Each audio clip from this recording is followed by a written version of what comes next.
Hey guys, today I'm going to be showing you how to get busybox installer for free.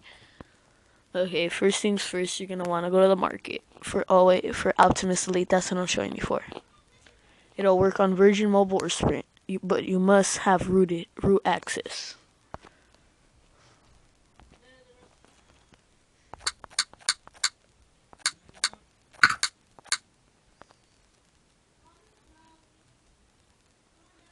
So you're going to install this one, and you're going to open it.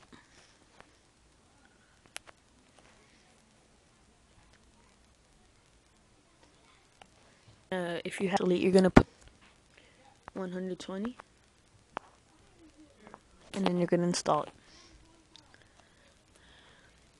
And it should install correctly.